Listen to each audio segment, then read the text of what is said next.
Good evening or good morning, wherever you are in the world. I'm Regina Yau, the founder and president of the Pixel Project, and I'm moderating the 9th Google Hangout session of the 4th fall edition of our Read for Pixels campaign.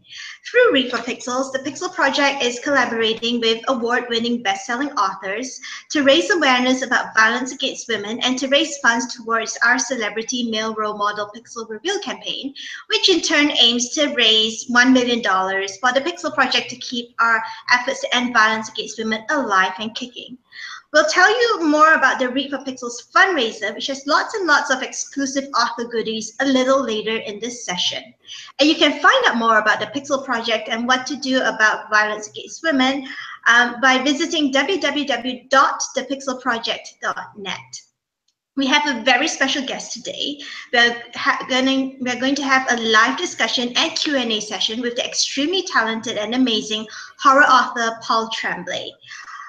Paul is the author of Disappearance at Devil's Rock and the award-winning A Head Full of Ghosts. A Head Full of Ghosts, The Little Sleep, and the forthcoming The Four, Summer 2018. His essays and short fiction have appeared in the Los Angeles Times and numerous Year's Best anthologies. Paul is also on the board of directors for the Shirley Jackson Awards. Paul has also generously donated an exclusive book bundle to the stash of author goodies we have up as perks for donors at the Read for Pixels fundraising page. Paul's bundle features a copy of A Head Full of Ghosts. It's paperback. It'll be signed and personalized by Paul. A copy of A Disappearance at Devil's Rock, paperback too, signed and personalized, and a copy of the Children of Old Leech chapbook featuring Paul's short story called Notes from a Bar in the Wild. And it's exclusive because there are only 100 copies of this chapbook in existence. Currently, we've crossed the $4,000 fundraising milestone. To be exact, we are now at $4,140 raised, which is 83% of our way to our $5,000 fundraising goal. So please give generously to help us. All funds go towards our work to end violence against women, including this campaign, so we can actually expand on it in the future. And now I'll switch over to Paul. Welcome to today's session, Paul. Thank you so much, Regina. I'm very happy to be here. Yeah. So, Paul, you're going to read. You're going to read a little preview for us for The Four. Yes, today. Yes. And actually, I should have. It totally slipped my mind, but my editor and publisher changed the title from The Four, like within the last few weeks. Mm-hmm. So what was called The Four is now going to be called The Cabin at the End of the World. Okay. That is really cool. That the cabin at the end. Thanks. Yeah. It's kind of like what's his name? The guy who wrote The Hitchhiker's Guide, Douglas Adams, a little bit. That's right. Yeah. Yeah. No, and actually, I don't know.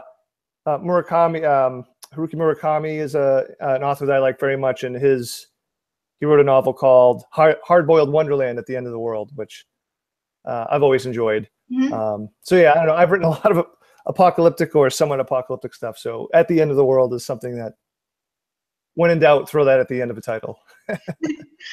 All right, take it away, Paul. Okay, yeah, so I'm going to read from the first chapter. I'm not going to read the complete first chapter because it's 23 pages. We'd be here for a while. So I'm going to sort of jump around, and I've cut out some stuff to try to, I don't know, to make it listenable. All right, so this is chapter 1, and it's from Wen's point of view. The girl with the dark hair walks down the wooden front stairs and lowers herself into the yellowing lagoon of ankle-high grass. A warm breeze ripples through the blades, leaves, and crab-like petals of clover flowers. She studies the front yard, watching for the twitchy mechanical motion and frantic jumps of grasshoppers. The glass jar cradled against her chest smells faintly of grape jelly and is sticky on the inside. Aerated lid. Wen promised Daddy Andrew she would release the grasshoppers before they got cooked inside the homemade terrarium. The grasshoppers will be okay because she'll make sure to keep the jar out of direct sunlight. She worries, though, that they could hurt themselves by jumping into the sharp edges of the lid's punched-in holes. So she'll catch smaller grasshoppers, ones that don't jump as high or as powerfully. And because of their compact size, there will be more legroom inside the jar. She will talk to the grasshoppers in a low, soothing voice, and hopefully they will be less likely to panic and mash themselves against the dangerous metal stalactites. Satisfied with her updated plan, she pulls up a fistful of grass, roots and all, leaving a pockmark in the front yard's sea of green and yellow. She carefully deposits and arranges the grass in the jar, then wipes her hands on her gray Wonder Woman t-shirt. Wen's 8th birthday is in 6 days. Her dad's not so secretly wonder, she has overheard them discussing this, if the day is her actual date of birth or one assigned to her by the orphanage in China's Hubei province. For her age is in the 56th percentile for height and 42nd for weight, or at least she was when she went to the pediatrician 6 months ago. As pleased as she was to be above the 50 line for height, she was angry to be below it for weight. Wen is as direct and determined as she is athletic and wiry, often besting her dads in battles of wills and in scripted wrestling matches on their bed. Her eyes are a deep, dark brown with thin caterpillar eyebrows that wiggle on their own. Along the right edge of her philtrum is the hint of a scar that is only visible in a certain light, and if you know to look for it, so she is told. The thin white slash is the remaining evidence of a cleft lip repaired with multiple surgeries between the ages of 2 and 4. She remembers the first and final trips to the hospital, but not the ones in between. Wen is friendly, outgoing, and as goofy as any other child her age, but isn't easy with her reconstructed smiles. Her smiles have to be earned. It's a cloudless summer day in northern New Hampshire, only a handful of miles from the Canadian border. Sunlight shimmers on the leaves of the trees magnanimously lording over the small cabin, the lonely red dot on the southern shore of Gaudette Lake. Wen sets the jar down in a shady patch adjacent to the front stairs. She wades out into the grass, her arms outstretched, as though treading water. She swishes her right foot back and forth through the tops of the grass, like Daddy Andrew showed her. He said her foot was to act like a scythe, but without actually cutting down the grass. Now, she didn't know what he meant, and he launched into an explanation of what the tool was and how it was used. He took out his smartphone to search images of scythes before they both remembered there was no cell phone service at the cabin. Daddy Andrew drew a scythe on a napkin instead, a crescent-shaped knife at the end of a long stick, something a warrior or an ark from the Lord of the Rings movies would carry. It looked really dangerous, and she didn't understand why people needed something so large and extreme to cut grass. But Wen loved the idea of pretending her leg was the handle and her foot was the long curved blade. A brown grasshopper, big enough to span the distance across her hand, with loud rasping wings, flies up from underneath her foot and bounces off her chest. Wen stumbles backward at impact, almost falling down. She giggles and says, "Okay, you're too big." So I'm going to skip forward a little bit because Wen goes on to catch grasshoppers. I mean, it's very lovely. Why not start a novel off with, catching grasshoppers? And she catches quite a few smaller ones. And she writes down their names in a little notebook that she's keeping. As Wen searches for a 6th grasshopper, she hears someone walking or jogging on the forever long dirt road that winds by the cabin and traces the lake's shoreline before snaking off into the surrounding woods. When they arrived 2 days ago, it took them 21 minutes and 49 seconds to drive the length of the dirt road to the cabin. Wen timed it. Granted, Daddy Eric was driving way too slowly, like always. The sounds of feet mashing and grinding into the dirt and stone are louder. Closer. Something big is trudging its way down the road. Really big. Maybe it's a bear. Daddy Eric made her promise she would yell for them and run inside if she saw any animal bigger than a squirrel. Should she be excited or scared? She doesn't see anything through the crowd of trees. Wen stands in the middle of the lawn, ready to run if necessary. Is she fast enough to get inside the cabin if it is a dangerous animal? She hopes it's a bear. She wants to see one. She can play dead if she has to. The maybe bear is at the tree-obscured mouth of the driveway. Her curiosity shifts gears into becoming annoyed to be dealing with whomever is there because she's in the middle of an important project. A man rounds the bend and walks briskly down the driveway like he's coming home. Wen is not a good judge of height, as all adults exist in that cloud-filled space above her, but he is easily taller than her dad's. He might be taller than anyone she has ever met, and he's as wide as a couple of tree trunks pushed together. The man waves with a hand that might as well be a bear's paw. and he smiles at Wen. Given her many lip reconstruction procedures, Wen is always focused on and studied smiles. Too many people have smiles that don't mean what a smile is supposed to mean. Their smiles are often cruel and mocking, like how a bully's smile is the same as a fist. Worse are the confused and sad smiles from adults. Wen remembers pre-surgeries and post-surgeries not needing a mirror to know her face wasn't like everyone else's yet because of the crumbly "you poor, poor thing" smiles on faces in the hospital waiting rooms and lobbies and parking garages. This man's smile is warm and wide. His face opens its curtains easily. Wen can't fully describe the difference between a real smile and a fake one, but she knows it when she sees it. He is not faking. His is the real thing, so real as to be contagious. And Wen gives him a tight-lipped smile she covers with the back of her hand. The man is dressed inappropriately for jogging or hiking in the woods. His clunky black shoes with thick rubber soles piled beneath his feet stand him up even taller. They are not sneakers, and they are not the nice dress-up shoes Daddy Eric wears. They are more like the Doc Martens Daddy Andrew wears. Wen remembers the brand because she likes that his shoes are named after a person. The man wears dusty blue jeans and a white dress shirt, tucked in and buttoned all the way to the top, squeezing the collar around his fire hydrant neck. He says, "Hi there." His voice is not as big as he is, not even close. He sounds like a teenager, like one of the student counselors in her after-school program. Wen doesn't give her name, and before she can say, "Let me go get my dad's," Leonard asks her a question. "Is it okay if we talk a little before I talk to your parents? I definitely want to talk to them too, but let's you and I chat first. Is that okay?" "I don't know. I'm not supposed to talk to strangers." "You're right, and you're very smart. I promise that I'm here to be your friend, and I'm not going to be a stranger for long." He smiles again. It's almost as big as a laugh. She returns it and doesn't cover this one up with her hand. "Can I ask you what your name is?" Wen knows she should say nothing more, turn around and go inside quickly. She's had the stranger danger talk with her dads countless times, and living in the city, it makes sense for her to be vigilant because there are so many people there.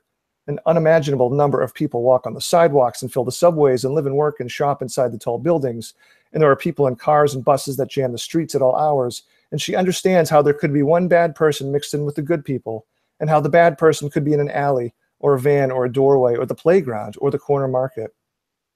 But up here in the woods and on the lake, standing in the grass under the sun and the sleepy trees and blue sky, she feels safe. And she believes this Leonard looks okay. She says so inside her head. He looks okay. Leonard stands at the border of the driveway and grass, only a few steps away from Wen. His hair is wheat-colored and moppy, swirling in layers, swoops of icing on a cake.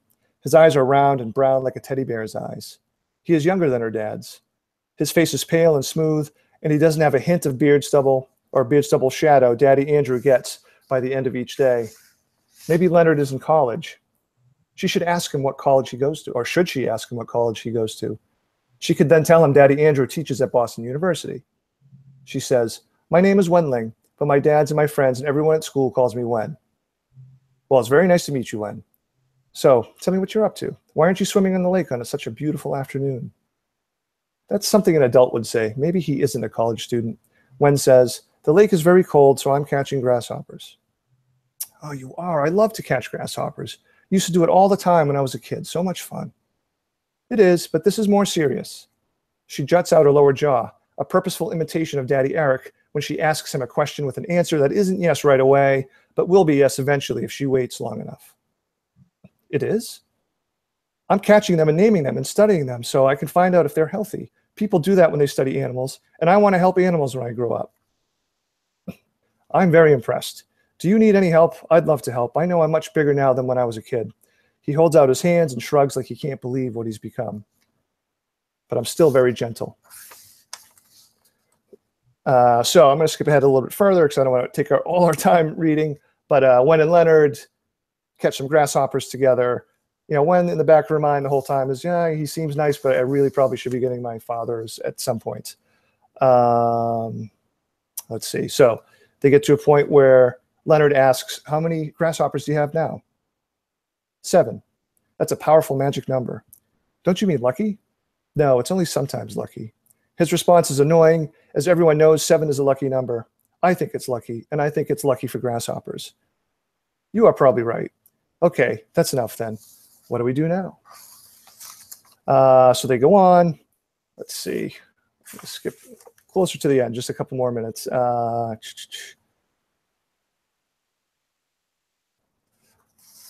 Wen ends up having this conversation with Leonard about, well, Leonard has a flower, sort of very reminiscent of a famous movie scene in Frankenstein, where Frankenstein has a flower and the little girl has a flower. But they have a conversation, they sitting cross-legged next to each other. Wen comes up with a game. She wants to tear off a petal of a flower and pass the flower back and forth. And every time you take a petal, you have to answer a question. And sometimes the questions can be hard. So Wen and Leonard do that. So I'm only going to read for like a page and a half just to get to a cool spot. As they're doing the petal tearing and question game, Leonard asks her about the scar on her philtrum, on her face. So she tells him about the surgery she had. And she also happens to mention that her father, or one of her fathers, Andrew, has a scar on the back of his head. All right, so flowers, scars. Last little bit I'll read. Wen says, "It's not fair, you know." Leonard asks, "What isn't fair?" "You can see my scar, and I can't see anything wrong with you." "Just because you have a scar, Wen, that doesn't mean you have something wrong with you. That's very important." Wen sighs and interrupts. I know, that's not what I meant." Leonard twists around again and stays twisted around, as though he sees something, but there's nothing behind him other than the SUV, the driveway, and the trees. Then there are faint sounds coming from somewhere in the woods beyond, or coming from the road. They both sit quietly and listen, and the sounds grow louder. Leonard turns back to Wen and says, "I don't have any scars like you or your dad, but if you could see my heart, you'd see that it's broken." He doesn't have a smile on his face anymore. His face looks sad, like the real kind of sad, and he even might start crying. Why is it broken? The sounds can now be plainly heard and without them having to be quiet. Familiar sounds, feet tramping and stomping their way down the dirt road, like earlier when Leonard showed up. Where did Leonard come from anyway?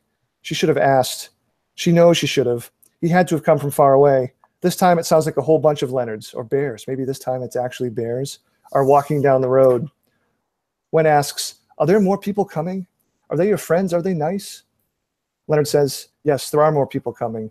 You are my friend now, Wen. I wouldn't lie to you about that. Just like I won't lie to you about them. I don't know if I'd call them my friends exactly. I don't know them very well. But we have an important job to do, the most important job in the history of the world. I hope you can understand that."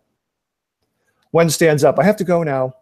The sounds are closer. They are at the end of the driveway, but not quite around the bend of the bend and the trees yet. She doesn't want to see these other people. Maybe if she doesn't see them, refuses to see them, they'll go away. They are so loud. Maybe even instead of bears, it'll be Leonard's giant monsters and dinosaurs coming to get them both.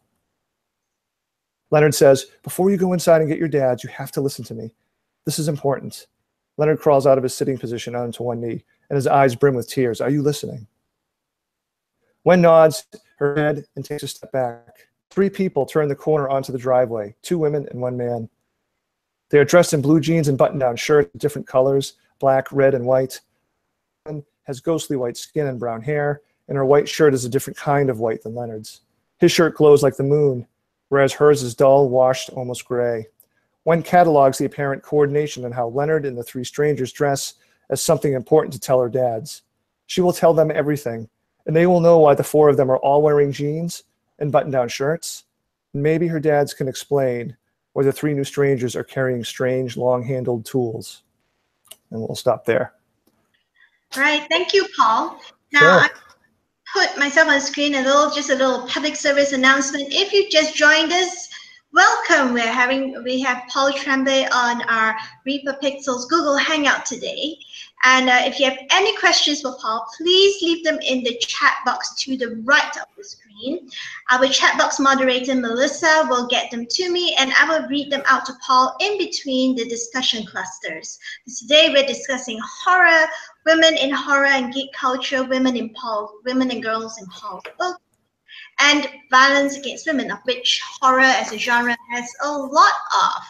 So anyway, so let's put Paul back on the screen. And our apologies for anyone out there who can hear us but can't see us. We're not sure what's happening, but on our end, we've just checked YouTube on our end. Paul is streaming fine. We're streaming fine. Just try to refresh your page. It usually works. But our apologies again if for some reason YouTube is acting up. Okay, let's put Paul back in the hot seat. Oh It boy. is a hot seat.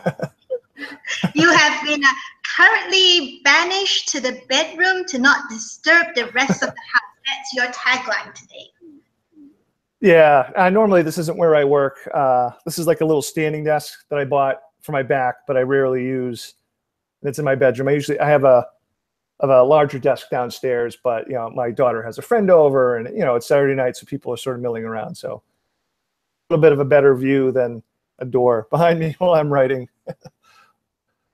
All right, so let's get started on the discussion. So, you know, it seems that horror as a genre in both modern and folk storytelling has traditionally not been kind to female figures and characters. So women are portrayed as everything from murderers like Lizzie Borden, Dracula's handmaidens, to victims. You know, countless horror movies can attest to that. So how do you work around these tropes and stereotypes to create female characters who have their own agency and approaches in dealing with the horrors that they are facing? Well, so in a lot of ways, I think A Head Full of Ghosts, that novel was sort of my way of coming to grips and dealing with the treatment of women, not only by religion. I mean, I think there's clearly sort of at least a discussion in the novel, if not a discussion, but an attempt to look at and talk about how the Catholic Church has viewed women and conflated, especially with younger women, conflated symptoms of supposed possession with things that obviously are not either mental health or just being a normal, you know, teenage girl or a young woman. So yeah, I mean, there's certainly a lot of baggage with horror. I think particularly with the boom in the 80s. You know, within our community, it's become almost like this legend about how, you know, in the 80s, any person could have like a $2 million advance. And it's true. They pumped out all these books, and so many of them were pale imitators of Stephen King. It was because of his success. And when it happened, it seemed like, I don't know, I feel like you can draw a direct line between the Reagan 80s and sort of the misogyny that you saw in horror novels. And obviously in Hollywood movies like, you know, Friday the 13th and, you know, Nightmare on Elm Street and sort of the slasher genre. I know there are plenty of people who would argue otherwise, but I don't find a lot of entertainment within the slasher genre. And I do find them to be pretty misogynistic, I think, for obvious reasons. The woman is always the first one to die, in a sense. Like the victim, always sure, there's the rules. Right, it's usually a woman who's had sex, you know, and the ones that do survive are the ones that don't. So yeah, I mean, certainly problematic. And even let's go back to the 70s, to The Exorcist itself, when I sort of revisited that movie. I mean, it's a very conservative Catholic movie, you know, where the holy white men come in to save not only the daughter, but the mother, you know, is a single mom divorcee. And, you know, maybe it's sort of like, oh, it's because of that, you know, the evil's been allowed to creep in. So, you know, I definitely wanted to try to, you know, if not dispel those genre tropes, but at least address them in a way. It's like, no, you know, this isn't right. You know, I really wanted to make Mary and Marjorie, you know, very real characters who weren't monsters, no matter how you wanted to view if one of them was possessed or not. And I tried to build them as not necessarily sympathetically as possible, but have them be as empathetic as possible. And yeah, I think, have I rambled around that question long enough, or did I lose myself there? But yeah, no, it's there. I mean, as a horror writer, it's funny, you know, if people ask you, oh, what do you do? And you say you write horror. I mean, people glaze over. I had a poet who won an award, and I was at a mainstream literary festival in April, you know, and I said, oh, I write horror. And she started laughing. You know, and some of that's frustrating, but also some of it is, unfortunately, horror's done it to itself. But I do think, especially within the last 10 or 15 years, we've had a whole slew of new writers who are doing work that does not rely on, you know, misogyny, and certainly doesn't rely on, you know, the bad tropes of the 80s and 90s. Okay, so you mentioned A Head Full of Ghosts, so let's talk about that. So in the book, you've taken the possessed adolescent girl trope of The Exorcist and other similar movies, and you did something really clever. You gave it a modern twist with a reality TV show element. So you've already answered the question, just now you already answered the first part of the question, which was why you decided to tackle this particular horror trope. But what were the challenges you faced when you were, working on subverting the trope, which has long designated women and girls as victims, while victim blaming them, for everything from mental illness to rogue female sexuality? What were the challenges you faced to updating them and subverting the whole trope? I think the one I was most worried about was when I started the book, I knew, and this isn't a spoiler for people who haven't read it, when I started the book, I knew I was really going to never answer, was Marjorie possessed or was she, going through some sort of psychotic break? So, I felt very confident in sort of the horror aspects of it, just because I've consumed so much horror. I was less confident and more nervous. I didn't want to, work so hard to make her seem, to make it like, to make her not a typical possession victim, let's say, and push her towards the stereotype of the crazy lady up in the tower. I certainly didn't. So that was certainly like a hard line to walk. And I don't have an easy answer as to how, like, I dealt with it. I think I just always tried to root everything in making Marjorie as realistic and empathetic as possible. And the same with Mary, obviously. And in the same sense, I really wanted to give, the book had to be all of Mary's voice. It had to be from her point of view. So even though her sister is being exploited, by the reality show, obviously, you could argue that she's being exploited by, the church as well, and her, and quite possibly her own father. She still has her own voice, through her sister. And depending on how you view the events happening in the novel, you could argue that, Marjorie was in control the whole time. Yeah, Mary was 8 years old at the time. So when she recounted her story, some people would say that Mary would be a unreliable narrator because she was only 8. Right. She could only remember. She probably only remembered what happened through the lens of an 8-year-old. But I mean, right. And that kind of feeds into the whole, we don't believe women. Women are unreliable storytellers and narrators. I mean, did you deliberately use that as a device to expose it, or was it just part of your organic storytelling? I think that was part of the organic storytelling once I chose who the narrator was going to be. But, I would say I certainly use that people aren't going to believe a girl, like the priests use that as like a symptom, like that Marjorie is able to spout all this information. They're like, there's no way a 14-year-old girl could, know or say all this, so she must be possessed. Which is something that the church used to do, as in their list, in their list of possession. When you do a first-person novel, it's always inherently, a first-person account is inherently unreliable because you're not getting an omniscient point of view. But I don't think Mary is purposefully unreliable. Like she even says early on in the books, like, look, I know I was 8. I remember many things in great detail, but maybe some of this has obviously been tweaked by time. And, and as you read the book, you realize that, she has her memories, obviously, but she's also watched the reality TV. She watched it a bunch of times, so how does that play with her memory? So she's unreliable, but it's not her fault. And, and I hope the reader sort of sees that or connects with that.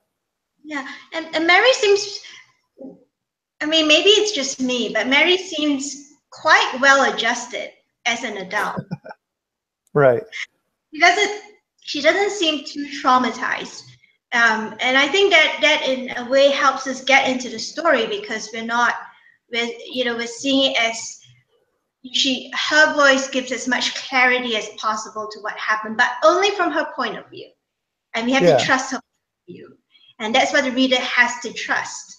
And like I said just now, it sort of like if we talk about that in the context of violence against women, we're always the victim blaming thing. That's very striking from your book because rape, sexual assault survivors, domestic violence survivors, when they give their accounts to the police, to the doctor, a lot of times they are disbelieved.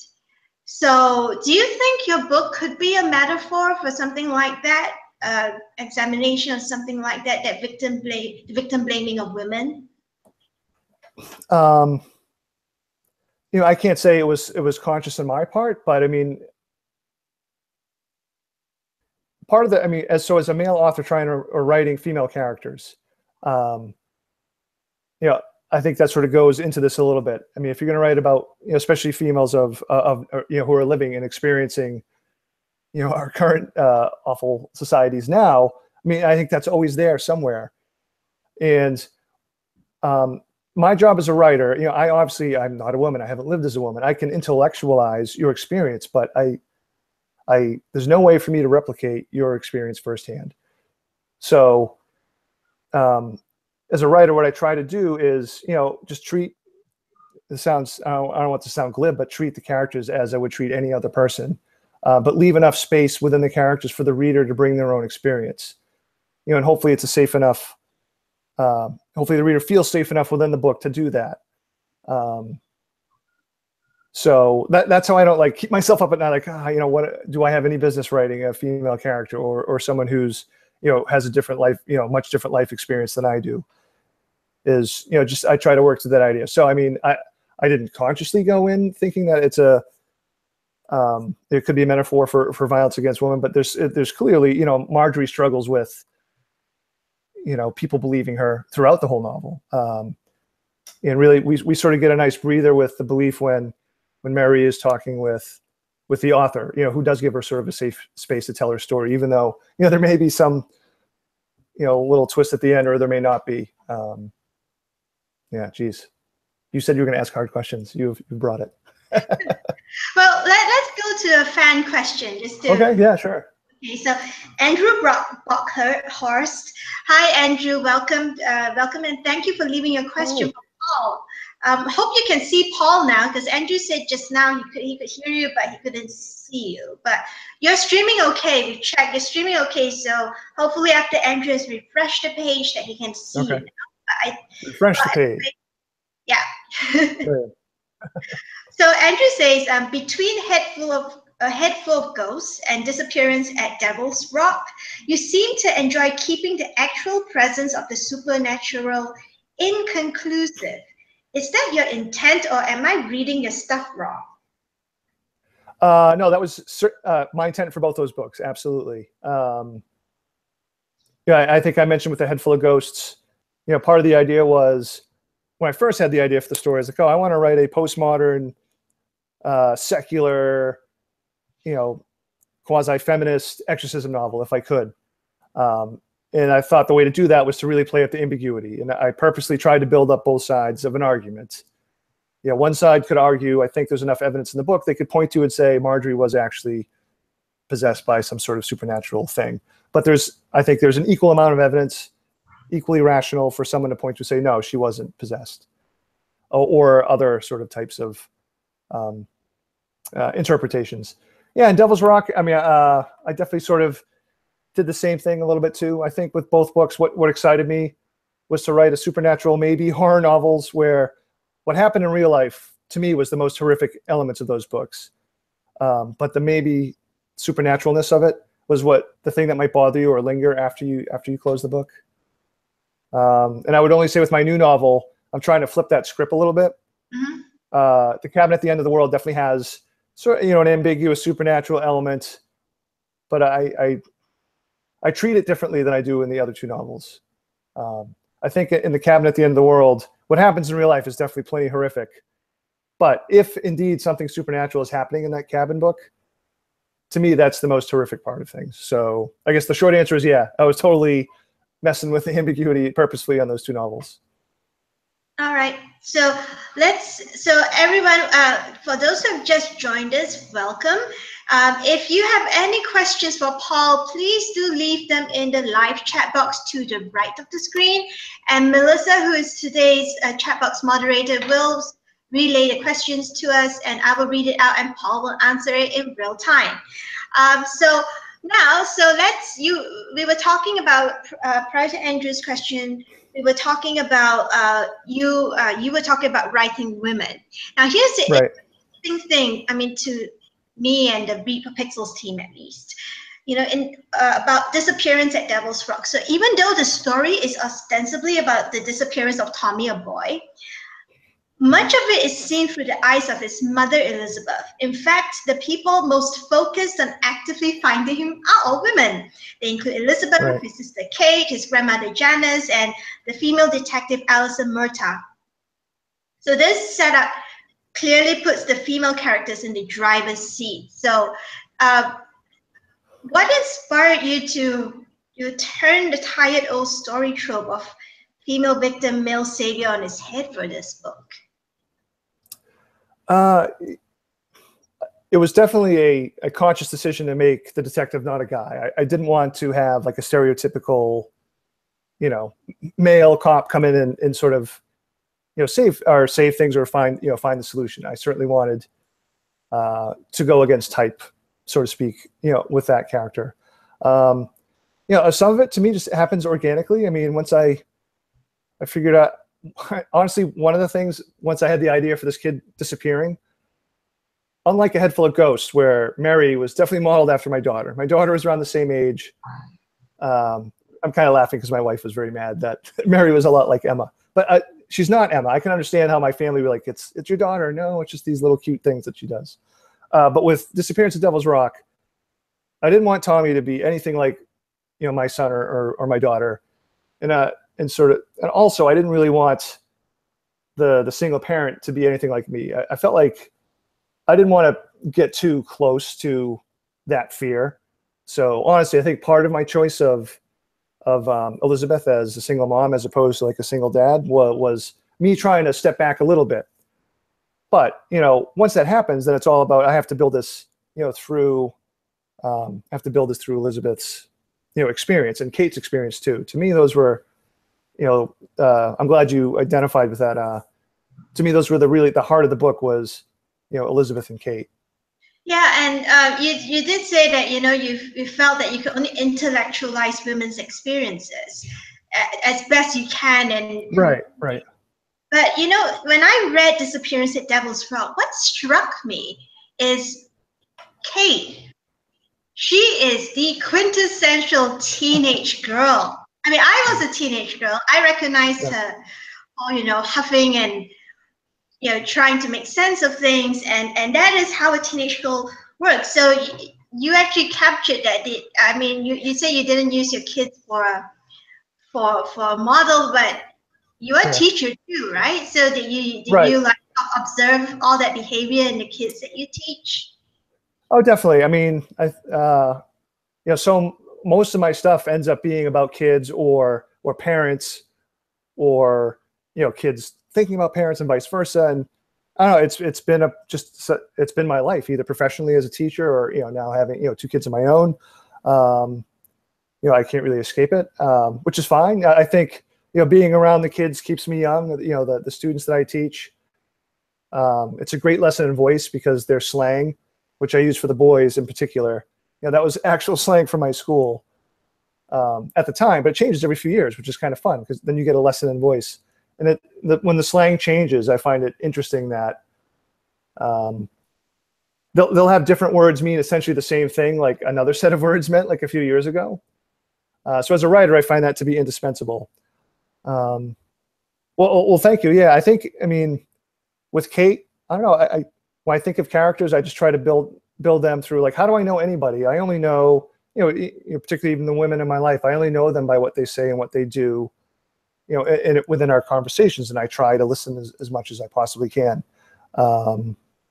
So, yeah, I mean, I think, some of it might have come from my mother and sister. They had a really they have a very strong, loving relationship. But when we were young, they were very combative as well. Like my sister was definitely a very volcanic teen, and she would not be mad at me for saying that. She freely admits that she was, yeah. So I don't know. I mean, I'm honored that you thought those were such well-drawn characters. That really means a lot to me. Well, yeah, they are, because normally, you touched on this, but when we chat with male authors, we ask them, because this is obviously we have anti-violence against women charity. They're like, did you find it difficult as a male author to write women? And we had an interesting range of answers, everything from, yes, it was very difficult, to no, I prefer writing female characters than writing male characters. And now you're here saying, and you're doing a really good job of portraying women, and you're saying, that you can only intellectualize it, which actually nails it. It nails it, how far can men go with being able to sort of present, replicate women's experiences in their stories. And it's an interesting exercise, I think. Yeah. But some of the most iconic female characters were created by men anyway.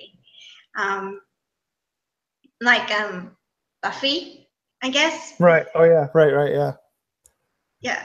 So. Yeah. I mean, I think it's, when I say the magic of fiction, it's clearly not magic, but I mean, the cool part of it is being able to, I mean, let me back up a little bit. As an educator, I really believe in the power of fiction to help people empathize, to want to understand other people who aren't them. So whenever I get the opportunity to talk about writing, which isn't all that often because I teach math, but sometimes I'm invited to talk to writing classes. And to me, I make the biggest deal out of sympathy versus empathy. Nothing makes my teeth like set on edge more than when I hear or see a review somewhere where someone complains that the characters weren't sympathetic, because it's not about sympathy. To me, sympathy is easy. Sympathy is rooting for the home team. Sympathy is, oh, this person is exactly like I am. And empathy is so much more difficult. It's so much more challenging. It's the want to sort of put as much of yourself away and to understand somebody else. And to me, that is the ultimate goal of all fiction that's worth anything, in my point of view. And there are reams of studies out there that tell you that if you are reading fiction, you are much more likely to be an empathetic person. Like, reading fiction helps teach empathy. Even though, in the eyes of many, or if not most, I'm writing horror stories, I take that part seriously. I want people to empathize with everybody, even the characters who aren't good people, or what most would call good people, but they're that way for a reason. Yeah. Anyway, so that's my... Yeah, and this ties in with the whole issue of, we do ask authors, when you create your female characters, do you feel the pressure to make your female characters likable? And male and female authors both give very, very different answers. And, one female author, Ilona Andrews, we had Ilona and Gordon on about last weekend, last Friday. And Ilona pointed out that, you can make male characters unsympathetic, unlikable, totally unlikable, and the reader will forgive them. But if you make female characters unlikable, not so easy to get the it's not so easy to get the reader Right. to forgive them, to like them. I mean, in horror, do you think? I mean, Ilona Andrews writes urban fantasy. You're writing horror. Do you think there's a difference do you think in horror that you don't need to make your characters likable at all for it to work? Do you have more leeway with that? Women characters? Geez, that's hard to answer. I would like to think that we possibly do. I mean, because to me, obviously there's a lot of terrible horror, so not all horror, but the horror to me that works, I think for me, so I talked about the role of fiction, being empathy. For me, the role of horror is to ask like the hardest questions and get at the human, I think all art asks, how do we live through this? How do we survive this? How does anybody live through this? Existence, period. And I think horror can really get at that in sort of sticky and interesting ways. So, I certainly do think there's room for unlikable characters, but I mean, I think there's room for unlikable characters everywhere. I think, unfortunately, and maybe this is just because I live in Trumplandia now, I think that's a reflection of sort of our the Western culture that I'm a part of, is that it has to be likable characters. I think people have gone away from more complex and challenging stuff. I mean, I totally agree with what you say, though. Female authors or women authors really have a hard time getting. I don't want to say getting away, because I wouldn't consider getting away, but yeah, I think women authors are judged more harshly than male authors for their characters. I think a great example, there's a novel that came out, geez, maybe 5 years ago. It's called Treasure Island with 3 exclamation points. Sarah Levine is the author, and it's hilarious. Her main character, I forget the main character's name, is just this loser woman, and she's just so obnoxious, but it's just so funny. And I think you could say, oh, it's sort of like Confederacy of Dunces. I don't know if you've ever heard of that book or read it, but it's the male character can be the goof, can be the dunce, can be the obnoxious jerk, and we can still get meaning from it. But Treasure Island didn't sell nearly as many copies as it wasn't published by a huge publisher and didn't get like a huge push behind it. So yeah, I mean that's totally there, and you can see it in movies clearly too. Yeah, where do we start with that? I think that's where I ran out of steam right there. Yeah, so let's go back to Disappearance at Devil's Rock. So the female characters are flawed, but the male characters are a real piece of work. I mean, from Tommy's father who abandoned his family, to his grandfather who remains at a distance, to Arnold who's basically a predatory male figure, they all exhibit toxic masculine behavior. Did you consciously set out to address the issue of toxic masculinity in the book? Yeah, and yes, I definitely did. And sort of most subtle with the 3 boys, because besides a kid going missing is obviously a big fear. And that's sort of the fear I started with. But by the time I finished the book, I realized that it was really, for me, it was more about, here are 3 teenage boys who aren't very popular. Most people who had met them, they're very polite, they're very nice, but because of the peer pressure they put on themselves and how they think they're supposed to act, particularly when an older male shows up, that the idea of how they're supposed to be a boy and a male teen and then even a young man is really what sets them down the path of making one disastrous decision after another, and how easy it is for those decisions to be bad and spiral out of control. As a parent of a at the time a young teen boy who was around the same age as Tommy, but it wasn't my son. I mean, that's a big fear. As it is for all teens. I mean, even just like physiologically speaking, for teenagers, the last part of the brain that matures is the part of the brain that controls inhibition control. When I think back when I was a teenager, all the stupid stuff I've done, like, to me, that was to me the scariest part of the book, was how easily they could make poor decisions based on who they thought they were supposed to be. So yeah, absolutely, I was thinking about masculinity and the role and their ultimate demise. Oh yeah, I was reading a book. I kept thinking, Darwin Award winner here. Yeah. Yeah, but it's interesting. Like you say, you write about kids, and what's interesting is that the book gives you some insight into what boys think, how teenage boys think, and how teenage girls think as well. It's not just focused on one gender. It's focused. We do the sort of flip and flop back, Kate's sort of storyline and point of view, and Tommy's storyline, what happened to him. So how do you think horror stories like yours can help move conversations about violence against women and toxic masculinity and misogyny, and how to dismantle them? How do you think they can move all these conversations forward in a constructive way? Oh boy. I mean, in terms of fiction, I guess, I think about it as I'm just trying to present, strong but flawed, female characters. I think it's important that they have to be flawed so people see them as, so people see women as real people, which of course they are. I also think it's important to stay away from, the misogynistic tropes that, have really have stained horror for so many people. And I think it's so hard, and it's a much smaller problem, but I mean, the horror genre writers trying to overcome that stigma, it's a big uphill battle, because it's a deserved stigma based on, particularly the movies and so many of the books that have been written. Yeah, I mean, it's any way that conversation can happen is positive. So, whether that be, people asking questions online, or, or people, being willing to ask, hey, did you have this in mind? This is something I saw in the book. Where, were you thinking about victim shaming? So, I mean, like, any way just to keep the conversation not only going, but, making it more public, I think would help, I hope. Yeah.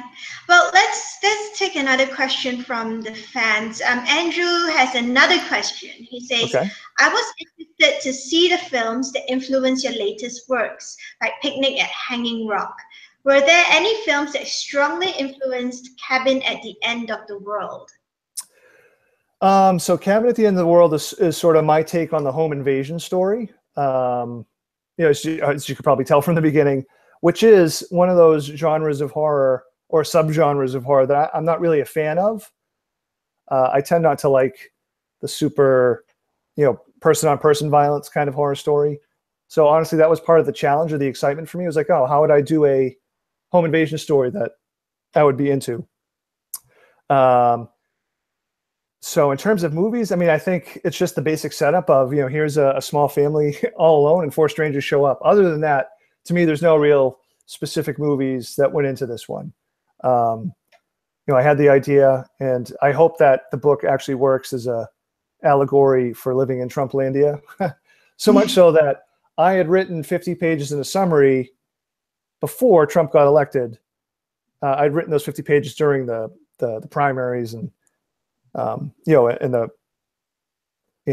electoral process, but after the election, it actually changed the ending of the book. I won't say too much more than that because I don't want to give it away, but it changed the ending of my book for the better, I think. That's small consolation that my book became better because Trump got elected. I'm not implying that. But yeah, so no movie, but, definitely sort of, I think the book is a sort of an obvious look at, what's going on in the U.S. right now. Yeah, just so you mentioned that you don't really like sort of in-your-face violence. And, horror stories all feature some sort of violence. And often they're not violence against women.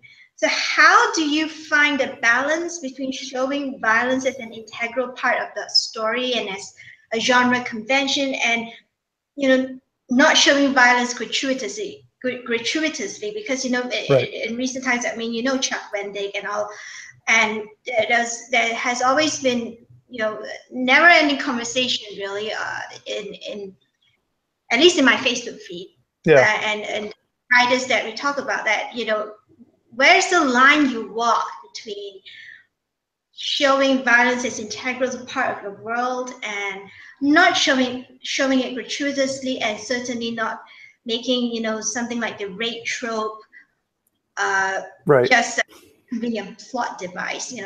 How do you walk that line? Well, for one, I'll never. Well, yeah, I'd never put rape in a book. I don't think I need a story that would have it. But as far as violence goes,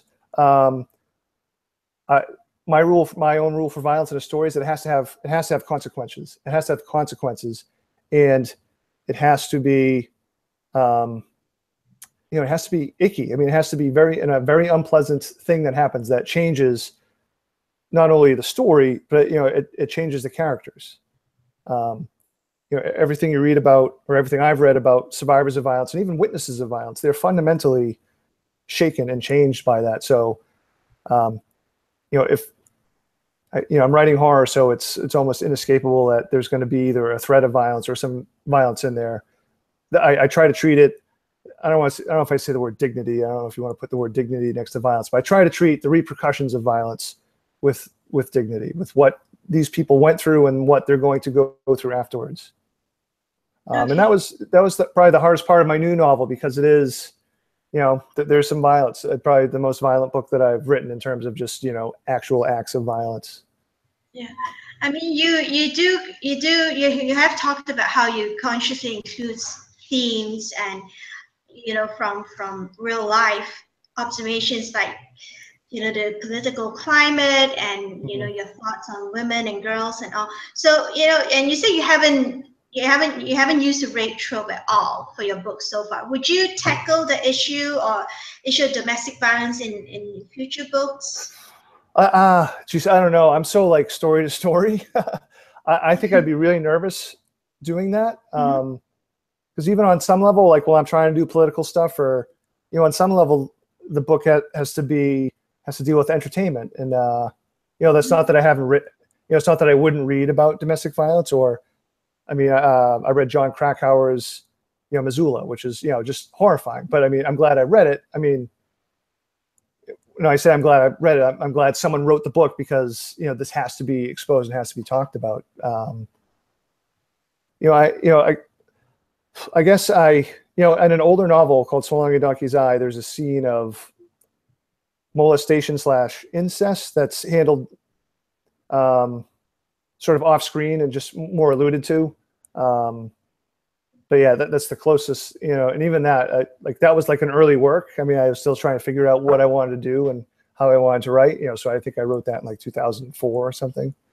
But yeah, since then, I don't know, I guess you'd never say no, but I really certainly if there's any violence attached to it, I would have many reservations, trying to deal, to do that. Yeah. Oh, there's another question from the audience. So Elizabeth Battery asks, in your mind, is there a clear explanation for the notes Elizabeth finds at the end of Disappearance? Also, is Arnold based on anyone in your real life? Oh my gosh. I do think I have a clear view of what's on those last pages. Unlike A Head Full of Ghosts, where I'll never tell anybody what I think happened. I think the last couple pages are sort of a repeat of a phrase that appears a couple of times previously in the book. Don't leave, I'm still here. As far as Arnold goes, I did actually, for that book, he was probably the most research I did in his type of character. I read about, some really unsavory guys who had done some of the stuff that Arnold had done. And there was I think one of the, someone watching now had mentioned A Picnic at Hanging Rock. There were 3 Australian movies that definitely informed Disappearance at Devil's Rock. Picnic at Hanging Rock was one. Lake Mungo was another. And there was a movie called The Snowtown Murders, which was based on, this true life, story in Australia where this charismatic, he was much older than Arnold, but charismatic guy sort of befriends this family in crisis. And, he ends up pushing this kid and some of the other kids into actually murdering some people. So, yeah, Arnold was based on some of those real life sort of criminals that I'd read about. All right. So we're coming up to the end of the hour, so let's get on with the final few questions. If anyone, I would just like to say, guys, if you just joined us, welcome. We're about to end soon in the next 10 minutes or so, 10 to 15 minutes. So if you have any questions, it's time to pack it right into the chat box now. So Melissa, the chat box moderator, can get them over to us, and Paul can answer the questions. So Paul has very kindly agreed to stay a little longer if you guys had questions. Sure. Now is your chance. Just ask away, and Paul and I will continue our discussion in the meantime. So, Paul, parents are usually the most influential role models in a person's life. And as a dad and a teacher yourself, what do you think parents and other adults who help raise kids, because obviously it takes a village to raise kids properly and to find upstanding citizens, what can the grown-ups do to help prevent violence against women and girls in future generations, and to get boys involved in helping to do so? Geez, that's a great question. I think, to talk and be open, Lisa, my wife, she's so good with being so open and, telling the kids difficult things, and, and talking to them about, a whole range of subjects. It's something I think about a lot, especially, I mean, having a daughter that's going into teenhood, and, I know Lisa and I have talked about and think about, we worry about what her body image is going to be. We worry about, what's going to happen in middle school when, I mean, she's in middle school now, but what happens when, kids, start, dating, and, how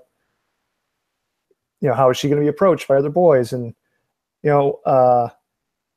the one thing we've done with both of our kids, we've just really encouraged them to be honest with us and, tell them that they can, talk to us, obviously, but I think as important a message is, which my wife harps on all the time, is, if you don't feel like you can talk to us, you have to find somebody else to talk to, which I think is a good message, for the kids to hear. What about your son? Do you guys talk to him about consent and gender? Oh, yeah. And Yeah, absolutely. Definitely. Especially since my son goes to an all boys school. That's where I teach. I feel like I'm not, I enjoy teaching, I enjoy where I'm teaching, part of it's, but I do think the single sex education, there's a huge problem with it because there are no girls in this classroom. So, when they go to college, how do they not see them as, somebody, these are people we've been separated from. So certainly we talk to Cole all the time about that stuff. And, when I'm at school, I try to model behavior because, when it's all boys, they feel like there's no consequences for what they say. But there's certainly consequences if they say, anything, sexist or misogynist in my classroom. The hard part is to try to do it in a way that doesn't make them think that, like I'm an enemy or something like that, but a way to do it where I'm not necessarily shaming them, because look, they're going to make mistakes.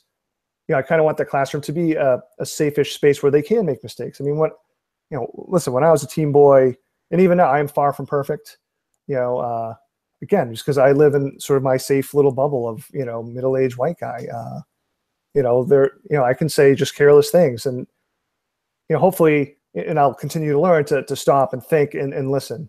So yeah, it's hard.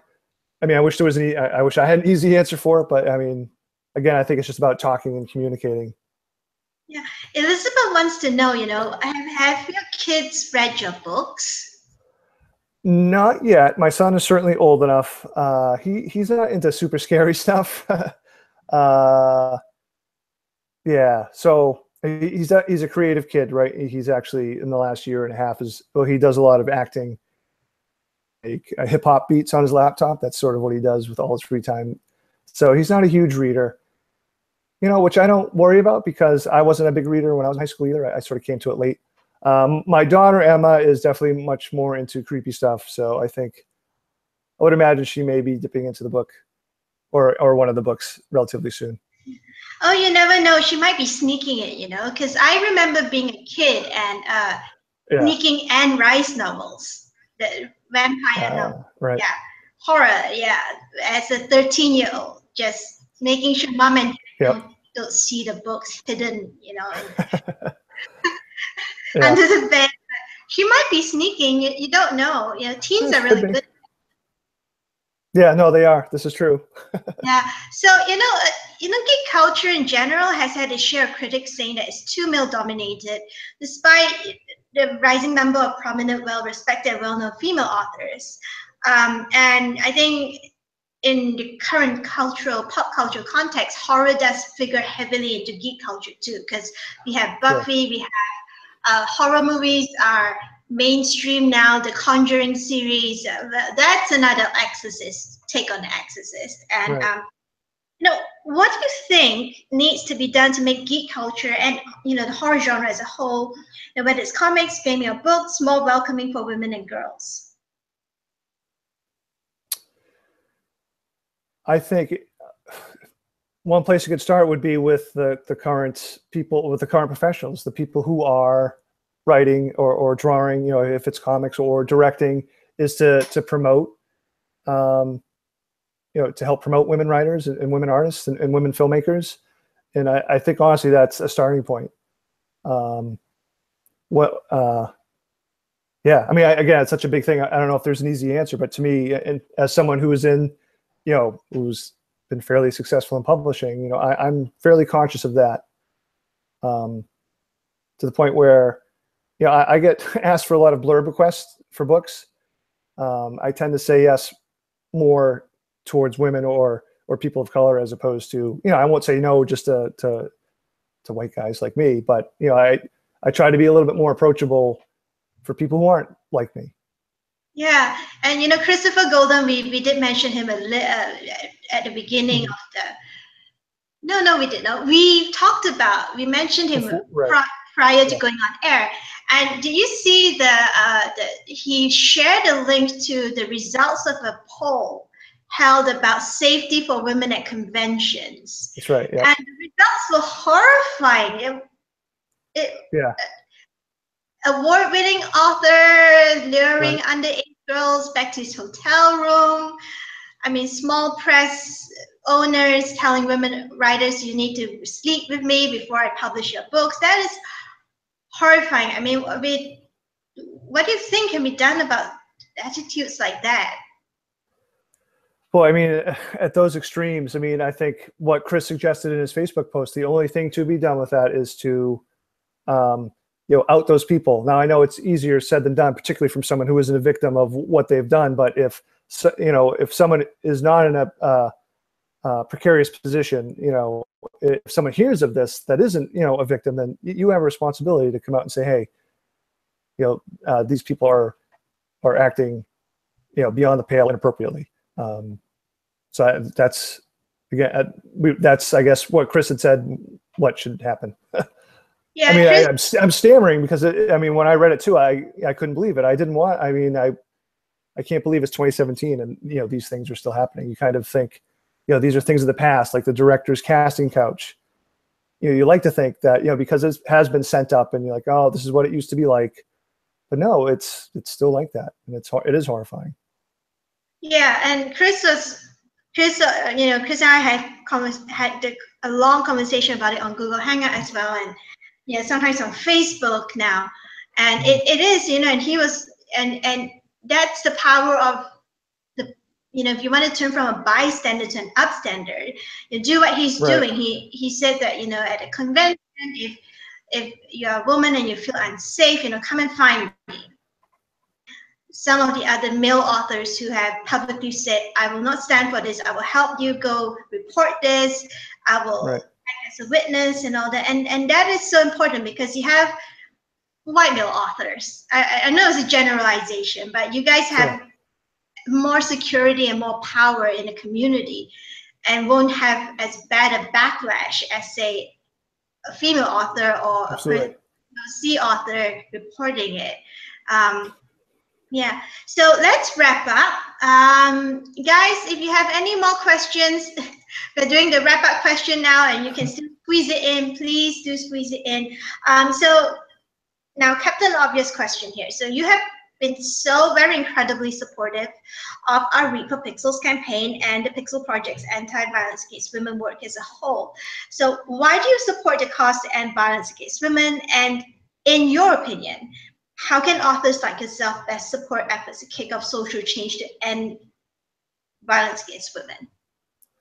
Well, I mean, it's the right thing to do, first and foremost. And I know everybody out there didn't get to hear our discussion earlier, but, you telling me that you've been working for 8 years at this, and how many you have planned next year is just, I'm just astounded and blown away by all the amazing work that you're doing. What can we do is keep the conversation going, continue to promote, your project and projects like it, and promote safer spaces. I am glad to see, because of some, other events that have happened, and especially within the science fiction, horror, fantasy writers conventions, there's been a few events within the last 5 years, but now, when I go to a convention, you will see, like I was at one in Virginia this summer at a horror convention. There was a nice big poster saying, this is a safe space. You're not allowed, it basically laid out the rules and talked about what to do if something were to happen. So the information was there, so I think, talking about it, but also making sure what your project does is making sure that the information, when someone needs help, they know how and where to be able to get it. Yeah, we're actually a 501c3. So guys, if you donate to us, we are a 501c3. Don't worry about it. I think you can claim it on your taxes. No, but seriously, there are still conventions who don't get the message. They haven't got it yet. They haven't got there yet. And it's just what would it take for it to get through to these convention organizers that being safe at your event is a very important thing, especially for women and POCs. Right. Well, I think it's a reflection or a larger part of the cultural wars that we're experiencing in the U.S. and in the Western world, and maybe throughout the world with the rise of fascism and an ultra right wing sort of mentalities. I mean, honestly, I think that's what it's based in. I'm hopeful that that's sort of a hopefully like a dinosaur dying thought process, but if it is dying, they're in some pretty serious death throes, or strong, kicking out. So I'm hoping that's the case. Yeah, I wish it could be like what Chuck describes. The dinosaurs there rampaging around, and then this meteor just comes and smashes them. Yeah, unfortunately, it won't be that fast, but I mean, you have to hope that we're winning. I do think we are. I mean, I think with each passing generation, I think we'll look back and hopefully it won't be this long, but I think we'll look back in 20, 30 years and like we look back at, I don't know, the 1950s or the 40s in the US. Even though, again, that sort of mentality seems to be creeping back in. So I don't know. I mean, you try to remain hopeful, but at the same time, you have to be vigilant, right?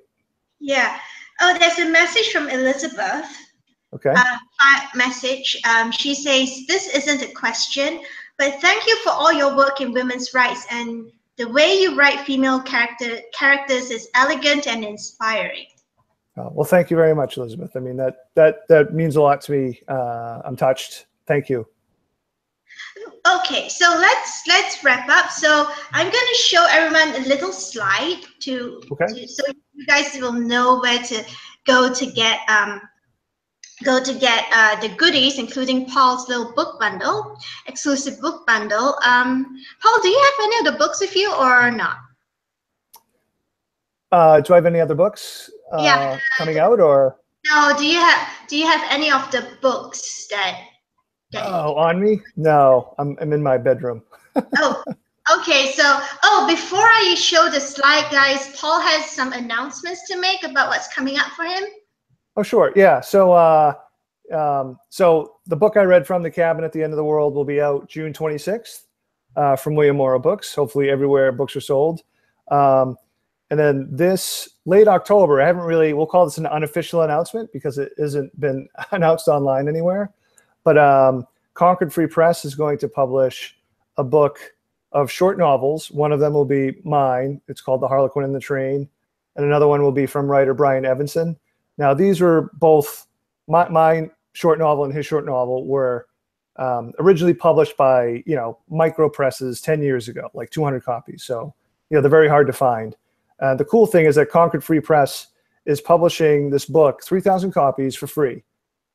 You don't have to, it'll say free on the book and give them away. The only thing is if you get a copy of the book, you're supposed to take the money you would have spent on a book and donate it to a charity of your choice. So anybody watching this, get a copy of the book and donate it to the Pixel Project. That would be great. Thank you so much, Paul. Can we get it as an ebook, or are they just limiting it to hard copy? For because it's like a free book, yeah, they only do like 3,000 hard copies, but they mail. I mean, I don't know if they mail throughout outside of the US, but I think they might. I mean, if people in the US particularly, if you say, hey, send an email to Concord Free Press, when the book comes out, send me a book, they'll mail you a book.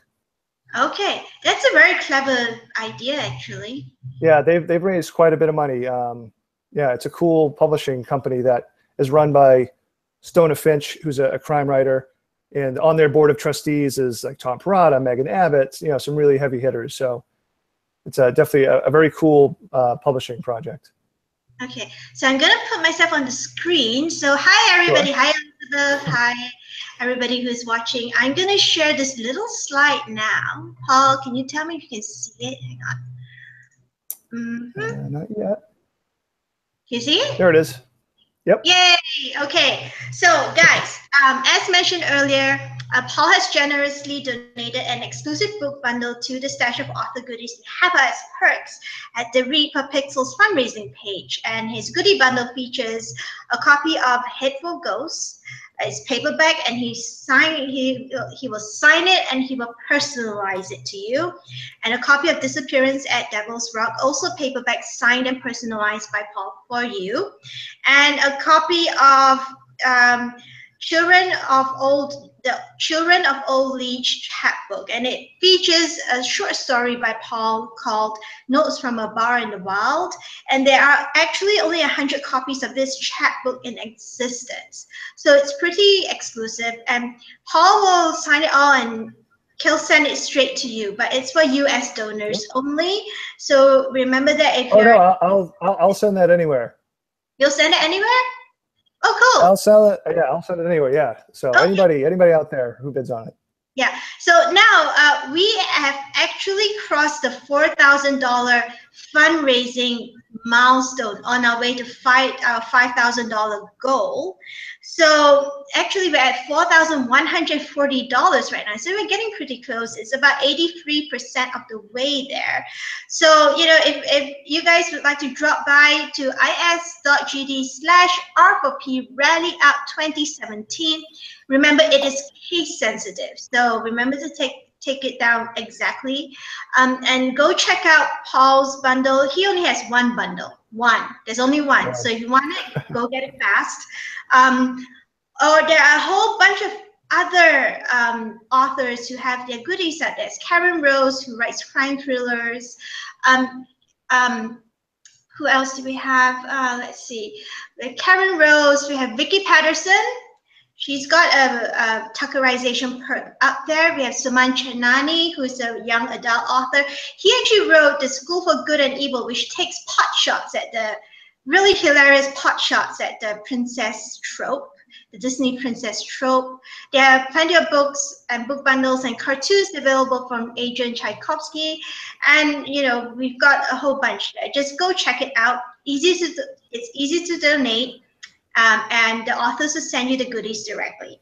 So, let me stop this screen share. So, on a more serious note, if you know someone who is facing violence against women, including rape, domestic violence, female genital mutilation, any of that, you can go to our website, www.thepixelproject.net. There are plenty of resources there, including primers for you if you have never thought about violence against women before and want to learn more about, say, domestic violence or female genital mutilation or rape and sexual assault. And there are also checklists for friends and family members who want to help someone you know. If you have a family member of a victim or survivor, you have no idea what to do, you can go to their checklist that you can download that would actually tell you the next steps you can take, and also to keep yourself safe. And if you want to find out more about we talked about role models just now, Paul and I, earlier in this session, and if you want to find out more about the Celebrity Male Role Model Pixel Reveal campaign, which features hidden pictures from a Nobel laureate who's very famous. He's actually retired. So the PSA that he did for us, that's probably one of the last PSAs he would ever do. And there's also two-time Pulitzer Prize winner, and so on and so forth. You want to help reveal them, go there, check it out, and and donate. You know, if you donate to the Reading for Pixels campaign, your donation also counts towards revealing the pixels. So let's put Paul on the screen again so that we can say bye. Paul, any last messages to everybody who's watching now? No, thank you for watching, and please, support the Pixel Project in any way you can. Yeah. So guys, thank you so much, and have a good day or good night wherever you are in the world. Just to let you know, next weekend we have Jean-Pierre Valentine on Friday at 8:30 p.m. and we have Isaac Marion, another horror writer. He's on Saturday next week at 7 p.m. Pacific time. So go to our Facebook page or follow us on Twitter to get all the links and all the dates and times. Thank you all so much, and thank you so much, Paul. Guys, have a good day or good night wherever you are. This is Regina signing out, and this is Paul signing out, putting Paul on air. Bye. Thanks, everybody. Bye, guys. Good night.